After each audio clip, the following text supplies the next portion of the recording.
RCB play ಆಫ್ಗೆ entry ಆಗಿದೆ.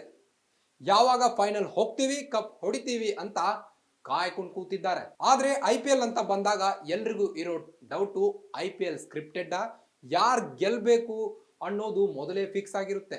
ಎಂತಹದೊಂದು ಆರೋಪ ಪದೇ ಪದೇ ಕೇಳ್ತಾನೆ ಇರುತ್ತೆ. ಪ್ರತಿ IPL ನಲ್ಲೂ ಈ ಟಾಪಿಕ್ ಬಂದೇ ಬರುತ್ತೆ. ಈ ಸಲವೂ ಕೂಡ ಬಂದಿತ್ತು. Rajasthan Royals versus Chennai match ಆದಾಗ ಇದು ಬಹಳ ಸುದ್ದಿಯಾಗಿತ್ತು. ಇಡೀ ಟೂರ್ನಿ ತುಂಬಾ ಸಖತ್ತಾಗಿ ಆಡಿದ್ದ ರಾಜಸ್ಥಾನ್ ಚೆನ್ನೈ ವಿರುದ್ಧ ಮಾತ್ರ ತೀರಾ ಕಳಪೆ ಆಟ ಆಡ್ತು. ಸಂಜು ಸ್ಯಾಮ್ಸನ್, ಜೈಸ್ವಾಲ್ ಇಡೀ ಸೀರೀಸ್ ನಲ್ಲಿ ಭರ್ಜರಿಯಾಗಿ ಬೌಂಡ್ರಿ ಬಾರಿಸಿ ಸ್ಟ್ರೈಕ್ ರೇಟ್ ಅನ್ನ ಮೇಂಟೈನ್ ಮಾಡಿದ್ರು. ಆದ್ರೆ ಅವತ್ತು ಮಾತ್ರ ಒಂದು ಬೌಂಡ್ರಿ ಹೊಡೆಯೋಕೆ ತಡ್ಕಾಡ್ತಾರೆ.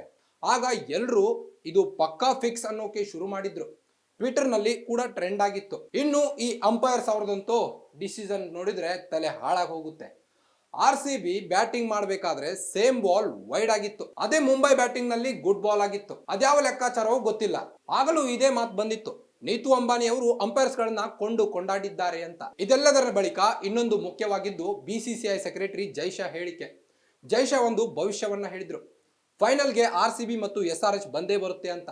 ಈಗ ನೋಡಿದ್ರೆ ಅವರ ಹೇಳಿದ ಹಾಗೆ RCB ಪ್ಲೇ ಆಫ್ಗೆ ಸರ್ಪ್ರೈಸ್ ಎಂಟ್ರಿ ಕೊಟ್ಟಿದೆ. ಅಲ್ಲಿಗೆ ಇದು ಪಕ್ಕಾ ಸ್ಕ್ರಿಪ್ಟೆಡ್. ಜೈಶಾ ಅವರು ಹೇಳಿದಂಗೆ ಎಲ್ಲಾ ನಡೀತಾ ಇದೆ ಅನ್ನೋಕೆ ಶುರು ಮಾಡಿಕೊಂಡಿದ್ದಾರೆ. ಈ ತರಹದ ಆರೋಪ ಖಂಡಿತ ಸುಳ್ಳು ಅನ್ನೋದು ನನ್ನ opinion.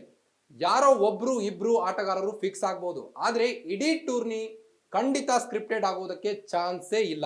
Dhoni last over first ball 6 ಹೊಡೆದಿದ್ದು ಅವರ ಬ್ಯಾಟ್ ನಿಂದ ಸುಮ್ಮನೆ ಹೊಡೆಯೋಕ್ಕಾಗಲ್ಲ.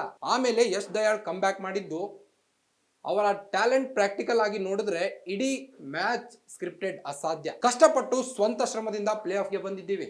ಖಂಡಿತ ಫೈನಲ್ಗೂ ಹೋಗ್ತೀವಿ, ಕಪ್ ಕೂಡ ಗೆಲ್ತೀವಿ. ಈ ಸಲ ಕಪ್ ನಮ್ದು, ಗ್ಯಾರಂಟಿ ಗ್ಯಾರಂಟಿ ಗ್ಯಾರಂಟಿ.